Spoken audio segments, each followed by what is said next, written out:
वसल्लम। मुअज़्ज़ज़ और मोहतरम हाज़िरीन महफ़िल,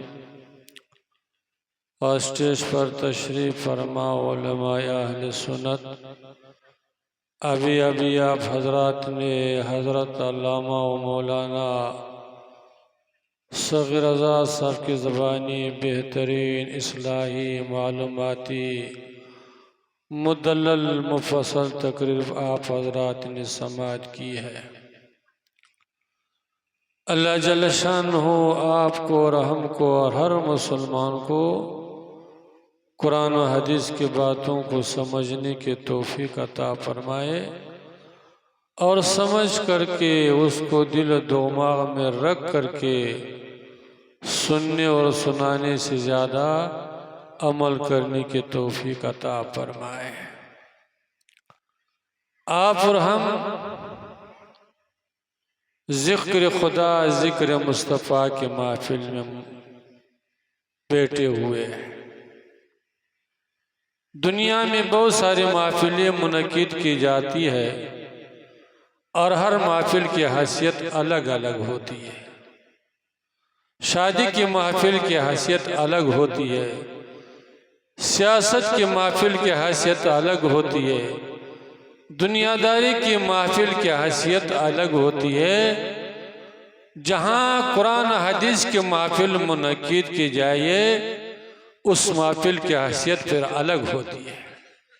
उस महफ़िल की हैसियत ये होती है कि हदीस पाक में था कि जहाँ कुरान हदीस की महफ़िल हो वहाँ इंसान रहे या न रहे, आप रहे या न रहे, हम रहे या न रहे, जहाँ कुरान की तिलावत हो, हलाल व हराम का जिक्र हो, शरीयत के जिक्र हो, फ़र्ज़ व वाजिब का जिक्र हो, वहाँ रहमत के फरिश्ते ज़रूर हाजिर हो जाती है। और हदीस पाक में यहाँ तक मज़कूर है कि जब तक महफ़िल जारी रहती है तब तक उस महफ़िल पाक हो और रहमत के फरिश्ते घेरे हुए रहती है। और महफ़िल ख़त्म होने के बाद वही फरिश्ते अल्लाह के बारगाह में हाजिर हो जाती है। अल्लाह जल्ल शान और फरिश्तों से पूछता है कि फरिश्तों कहाँ से चले आ रहे हो। हालांकि अल्लाह जल्ल शान हो खबीर हो अलीम ज़ात है। तो फरिश्ते अर्ज़ करते हैं कि या अल्लाह हम लोग ज़मीन से आ रहे हैं, ऐसे महफ़िल से आ रहे हैं जिसमें तेरी वहदानियत का जिक्र हो रही थी, हुजूर की अज़मत और मोहब्बत की जिक्र हो रही थी और जन्नत और दोज़ख का जिक्र हो रहा था। तो अल्लाह जल्ल शान फरिश्तों से पूछते हैं कि फरिश्तों मेरे बंदों ने जन्नत और दोज़ख को देखा है। फरिश्ते अर्ज़ करते या अल्लाह देखा तो नहीं लेकिन सुना है, जहन्नम के अज़ाब के बारे में सुना है और उससे पनाह मांग रहे थे, और जन्नत की बाग व बहार के बारे में सुना है। उसको क्या कर रहे थे, उसमें जाने के, उसमें दाखिल होने के तमन्ना जाहिर कर रहे थे। तो अल्लाह जल्ल शान इरशाद फरमाते कि फरिश्तों गवाह रहो जिस मजलिस में से तुम लोग आ चुके हो, जिसमें अल्लाह के वहदानियत का जिक्र हो रहा था, हुजूर की अज़मत और मोहब्बत का जिक्र हो रहा था और जन्नत और दोज़ख का जिक्र हो रहा था, और मेरे बंदे जहन्नम से पनाह मांग रहे थे और जन्नत के ख्वाहिश जाहिर करे, तुम लोग गवाह रहो मैंने अपने उन तमाम बंदों को माफ, गुनाहों को माफ कर दिया है। तो ये कोई आम महफ़िल नहीं, लेकिन हमारे कम नसीबी इतना बड़ा गांव हो करके थोड़ी सी बारिश हो गई है, कोई मुसलमान हो करके महफ़िले जिक्र खुदा जिक्र मुस्तफ़ा के महफ़िल में आने के लिए तैयार है नहीं। ये भी याद रखिए कि चाहे दुनिया की कामयाबी हो चाहे आखिरत की कामयाबी हो, बगैर मेहनत के हासिल होने वाले नहीं। अगर आपको दुनिया में इंजीनियर बनना है, डॉक्टर बनना है, वकील बनना है, किसी बड़े ओहदे पे जाना होगा, तो क्या होगा, उसके लिए आपको मेहनत करना पड़ेगा। उसके लिए आपको 15 साल 16 साल तक मेहनत करना पड़ेगा, दिन रात मेहनत करना पड़ेगा, पढ़ना पड़ेगा, घर को छोड़ देना पड़ेगा, तब जा करके आप क्या बन सकते हैं, इंजीनियर बन सकते हैं, डॉक्टर बन सकते हैं, वकील बन सकते हैं। बगैर मेहनत के ना आप डॉक्टर बन सकते हैं, नहीं इंजीनियर बन सकते हैं, न दुनिया के किसी बड़े ओहदे पर आप जा करके पहुंच सकते हैं। और अगर आपको जन्नत की ख्वाहिश है, और हर मुसलमान को ख्वाहिश होने और ख्वाहिश है ये, तो क्या जन्नत बगैर मेहनत के मिलने वाला है? बगैर ज़हमत के उठाए हुए मिलने वाले हैं।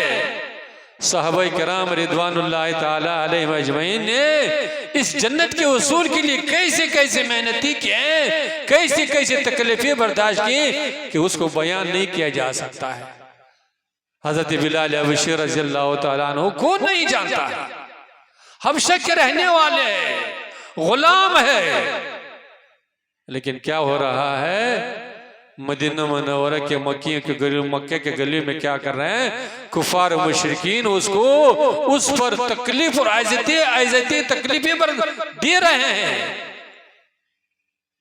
हुजूर सल्लल्लाहु अलैहि वसल्लम मस्जिद नबी में तशरीफ फरमाए, सहाबा किराम का मजमा लगा हुआ है। अल्लाह के रसूल ने इरशाद फरमाया कि ये बिलाल जो हबशा के रहने वाले रंग के काले हैं, कल बरोज माशर क्या होगा, सबसे पहले जन्नत में दाखिल होगा, सबसे पहले जन्नत में दाखिल होगा। साहबे किराम ने इसके किया, रसूल अल्लाह सल्लल्लाहु अलैहि वसल्लम अंबिया से भी पहले दाखिल हो जाएगा। अल्लाह के रसूल ने इरशाद फरमाया कि हाँ, हजरत बिलाल हबशी ये अंबिया से भी पहले जन्नत में दाखिल हो ही जाएगा। साहबा किराम फिर अर्ज़ किया, रसूलुल्लाह सल्लल्लाहु अलैहि वसल्लम ये हजरत बिलाल हबशी आपसे पहले जन्नत में दाखिल होगा।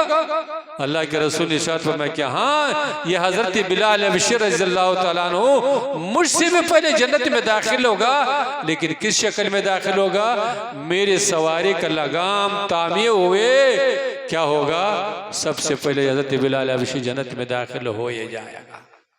किस बुनियाद पर? दुनिया की बुनियाद पर, दौलत के बुनियाद पर, सिम इज्जत की बिना पर, कुर्सी इक़्तिदार की बिना पर नहीं, इस बुनियाद पर कि हज़रत बिलाल हबशी ने जो दीन के खातिर, इस्लाम के खातिर, ईमान की खातिर जो तकलीफें बर्दाश्त की है, अल्लाह जल्ल शानहू ने उसके बदले में ये मुकाम अता किया कि सकल बरोज माशर क्या होगा, सबसे पहले हज़रत बिलाल हबशी जन्नत में दाखिल हो ही जाएगा। लेकिन आज का मुसलमान का आलम यह है कि अगर थोड़ी सी उसको पीठ में दर्द हो गया, सर में दर्द हो गया, बुखार हो गया, तो फर्ज नमाज पढ़ने के लिए भी तैयार नहीं, मस्जिद में जाने के लिए भी तैयार नहीं, फर्ज रोजा रखने के लिए तैयार नहीं। थोड़ी सी अगर उसको तकलीफ हो गई, बुखार हो गया, पेट में दर्द हो गया, कोई जख्म हो गया, कोई चोट लग गया, फर्ज नमाज पढ़ने के लिए तैयार नहीं। अल्लाह जल्ल शानहू ने इंसान की कामयाबी जो है ना, दो चीजों पर रखी है। दो चीजें होंगी एक मुसलमान के पास, वो मुसलमान दुनिया में भी कामयाब रहेगा, दुनिया में भी सरबुलंद होगा, और यही मुसलमान दुनिया से जब रुखसत हो जाएगा, चाहे कब्र की मंजिल में जाए, चाहे मैदान महशर के मंजिल में जाए, हर मंजिल पर उसको कामयाबी और कामरानी नसीब हो ही जाएगी। और इधर से दो चीजों को कुरान हकीम ने बयान फरमाया है। क्या इरशाद फरमाया, इन्नल्लज़ीना आमनू व अमिलुस्सालिहात लहुम जन्नातुन तजरी मिन तहतिहा अल-अनहार, कि बेशक जिन लोगों ने ईमान लाया और ईमान पर वो साबित कदम रहे, ईमान पर उसका मौत हो गया, अल्लाह हर मुसलमान को ईमान पर खातिमा नसीब फरमाए। ईमान लाया, ईमान पर रहा, कितनी तकलीफियाँ हैं, कितनी मुसीबतियाँ हैं, कितने सख्तियाँ परेशानियाँ हैं, किस हाल में भी ईमान को हाथ से जाने नहीं दिया, ईमान पर रहा और ईमान पर खातिमा भी हो गया। और साथ में क्या रहा, वामिलुस सालिहात, और ईमान के साथ क्या करता रहा, नेक आमाल करता रहा, सालिह अमाल करता रहा। जिस चीज का अल्लाह ने हुक्म दिया है, अल्लाह के रसूल ने हुक्म दिया है, उस पर अपनी जिंदगी को बसर करता रहा। और जिस चीजों से अल्लाह और अल्लाह के रसूल ने मना किया है उससे बाज रहा। और इस नेक आमाल पर वो दुनिया से रुखसत हो गया तो उसको क्या मिलने वाला है, उसको मिलेगा क्या? लहुम जन्नतुन तजरी मिन तहतिहा अल-अनहार। सुभान अल्लाह हर मुसलमान को नसीब फरमाए। क्या मिलेगा? लहुम जन्नतुन तजरी, उसके लिए जन्नत होगा। और जन्नत कौन सी जगह है? जन्नत जो है ये अल्लाह और अल्लाह के रसूल की रजा की जगह है, जिससे अल्लाह और अल्लाह के रसूल राजी हो जाए, खुश हो जाए, तो मरने के बाद उसका ठिकाना कहाँ होगा? जन्नत होगा। और जिससे अल्लाह और अल्लाह के रसूल नाराज हो जाए, नाखुश हो जाए, अल्लाह हर मुसलमान की हिफाजत फरमाए, तो उसका मरने के बाद ठिकाना कहाँ पे होगा? जहन्नम होगा। तो अल्लाह जल्ल शान इरशाद फरमाया कि जो ईमान वाला, जिसने ईमान लाया और ईमान पर रहा, ईमान पर उसका मौत हो गया, और ईमान के साथ साथ वो अपनी जिंदगी को नेक आमाल में गुजारता रहा, मस्जिद में गुजारता रहा, कुरान की तिलावत में गुजारता रहा, नमाज पढ़ने में गुजारता रहा, वालिदैन की खिदमत में गुजारता रहा, गरीबों की मदद में अपनी जिंदगी को गुजारता रहा, तो क्या होगा? लहुम जन्नतुन तजरी मिन तहतिहा अल-अनहार, उसको ऐसे जन्नत मिलेगा जिसके नीचे क्या होंगे?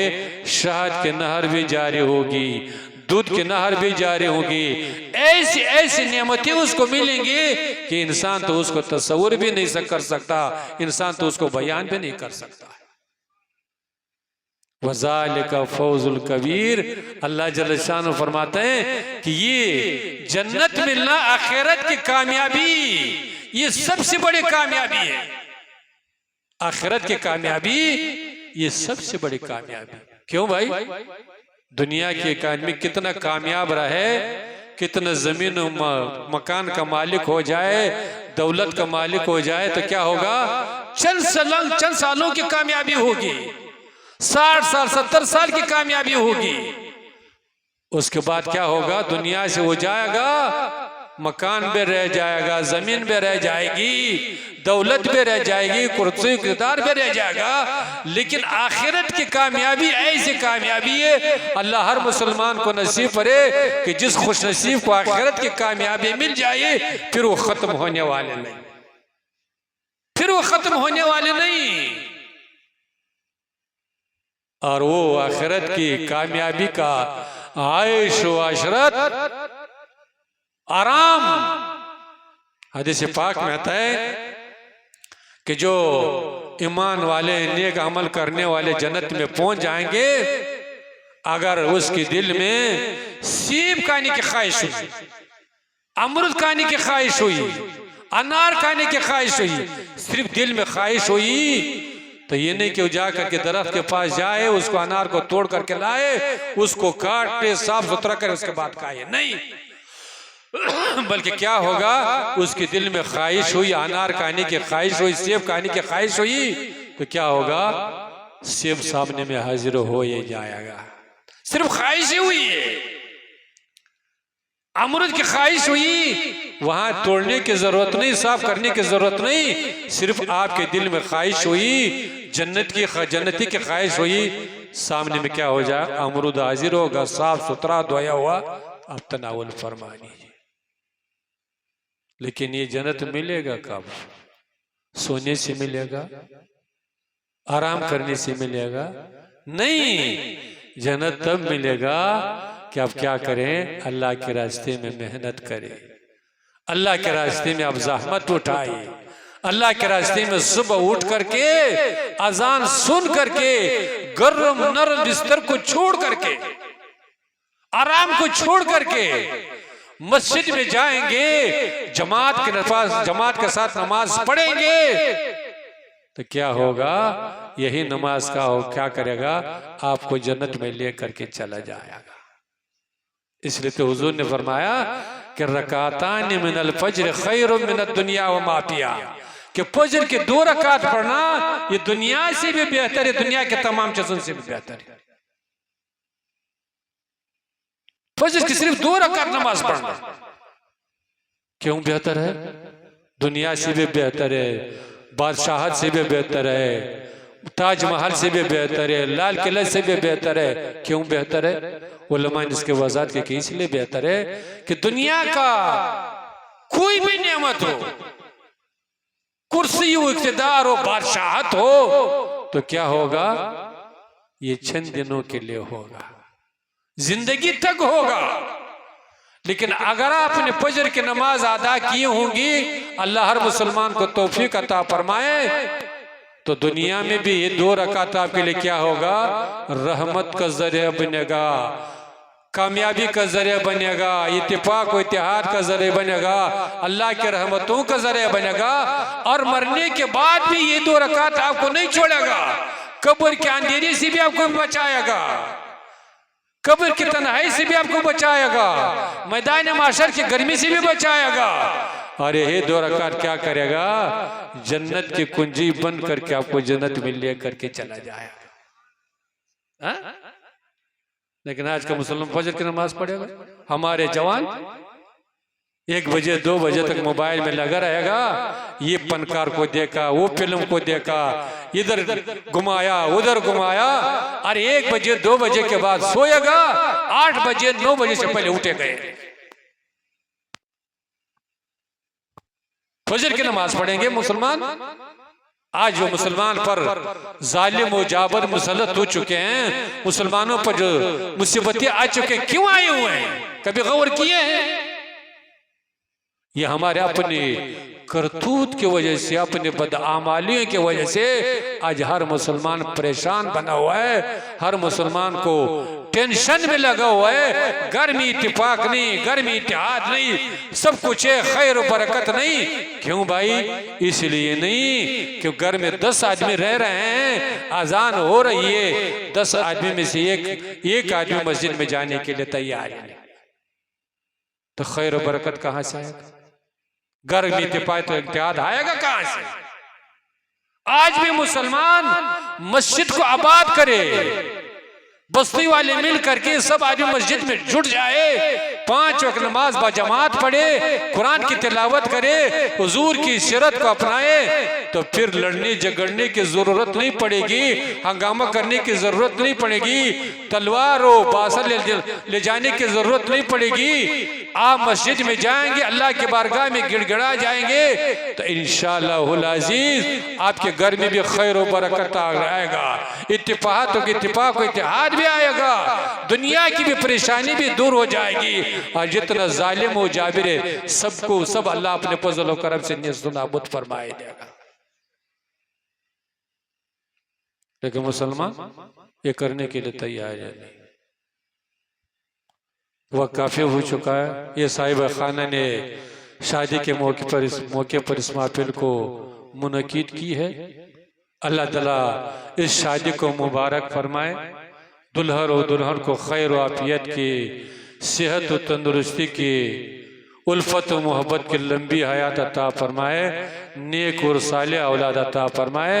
अल्लाह जल्ल शान आपको भी और हमको भी दीन पर इस्तिकामत अता फरमाए, दीन पर चलने की तौफीक अता फरमाए, और ईमान पर खातिमा नसीब फरमाए। अल्लाह के रसूल ने इरशाद फरमाया, कुल्लुकुम यदखुलूनल जन्नह, कि तुम में से हर एक इंसान जन्नत में दाखिल होगा, इल्ला मन अबा, मगर वही इंसान जन्नत में नहीं जा सकता है जिसने इनकार किया। सहाबाए किराम ने अर्ज़ किया, या रसूलल्लाह, इनकार किसने किया?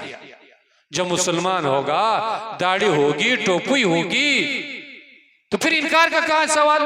अल्लाह के रसूल ने फरमाया कि इनकार का मतलब क्या है, मन अतानी फकत दखल अल जन्ना, जिसने मेरी इताअत की, जो कुरान के अहकाम पर चला, हुजूर के फरमान पर चला, फकत दखल अल जन्ना, वो तो जन्नत में दाखिल हो जाएगा। और जिसने कुरान का इनकार किया, कुरान के अहकाम पर चलने की जहमत नहीं की, हुजूर की सिरत अपनाने से दूर रहा, उसने इनकार कर दिया, वो मुसलमान होकर के तब जन्नत में दाखिल हो ही नहीं सकता है। इसलिए मुसलमानों, ये जिंदगी चंद दिनों की जिंदगी, चंद सालों की जिंदगी है। एक न एक ऐसे दिन आने वाला है कि हर ईमान वाले को, हर इंसान को क्या होगा, मौत का झटका लगने वाला है। और वो झटका कोई आसान झटका नहीं, कोई मामूली झटका नहीं, वो ऐसे झटका है कि हदीस पाक में आता है कि जब इंसान मौत के करीब हो जाता है, इतना उसको शदीद प्यास लगता है, इतना शदीद प्यास लगता है कि अगर पूरे समंदर का पानी पिलाया जाए तब भी उसका प्यास बुझने वाला नहीं। तो उस झटका आने से पहले पहले आज मौका है कि हम लोग क्या करें, अल्लाह के बारगाह में अपने गुनाहों से तौबा कर ले। जो गुनाह सरजद हो चुके उसे तौबा कर ले, और बाकी जो जिंदगी बाकी है उसको क्या करे, अपनी जिंदगी का इस्लाह करे, नमाज में गुजारे, तिलावत में गुजारे, नेक अमाल में गुजारे, आपस की मोहब्बत में गुजारे, गरीबों की मदद में गुजारे। तो फिर क्या होगा, अल्लाह भी राजी होगा, अल्लाह के रसूल भी राजी होगा, दुनिया की भी कामयाबी आपके कदम चूमेगी, और इस हाल में दुनिया से रुखसत हो जाएंगे। वही कब्र क्या बनेगा, रौज़तुम मिन रियाज़िल जन्ना, जन्नत के बागीचों में से बागीचा बन करके आएगा। तो अल्लाह जल्ल शानहू इस महफिल पाक को जो बहुत शौक और ज़ौक़ के साथ मुनक़िद की गई है, और गाँव वालों के लिए ज़रूरी लाजिम है कि क्या करे, ऐसी महफिल से अपने आप को गायब न करे, ऐसी महफिल को गनीमत समझे। हो सकता है कि ये महफिल अल्लाह के बारगाह में कबूल हो जाए, और आप और हमारे लिए, सामीन के लिए, सुनने और सुनाने के लिए क्या हो जाए, दुनिया में भी कामयाबी और कामरानी का जरिया बन जाए, और कल बरोज माशर इस महफिल पाक के सदके और तुफिल में क्या हो जाए, एक मुसलमान के बेड़ा पार हो जाए। लेकिन अफसोस से कहना पड़ता है, आज का मुसलमान नमाज का शौक, नमाज से शौक नहीं, तिलावत से शौक नहीं, नेक आमाल का शौक और जज्बा नहीं। शौक और जज्बा कौन चीज का है, मकान 2 मंजिला का बनाने का बहुत शौक, जमीन और जायदाद का बहुत शौक है, नेतागिरी का तो बहुत शौक है, गैबत का तो बहुत शौक है, चुगलखोरी का तो बहुत शौक है, झूठ बोलने का तो मुसलमान का बहुत शौक है, केस मुकदमे का तो हाल ये कि कोर्ट कचहरी में जब आप जाएंगे 80% कौन नजर आएंगे, मुसलमान नजर आएंगे। कोर्ट में जाएंगे, थाने में जाएंगे, 80% कौन होंगे, मुसलमान होंगे। इसका तो बहुत शौक। मुसलमान को मस्जिद जाने में कोई शौक नहीं। तो अल्लाह जल्ल शान इस महफिल पाक को कबूल फरमाए। आज इस मकसद के लिए साहिब खाना ने इस महफिल को मुनक़िद की है, अल्लाह अपने फजल व करम से उस मकसद में कबूल व मकबूल फरमाए। अल्लाह आपकी भी और हमारी भी हाजिरी कबूल फरमाए, और जो कुछ बयान हुआ अल्लाह हम सबको उस पर अमल करने की तौफीक अता फरमाए। वाखिर दावा।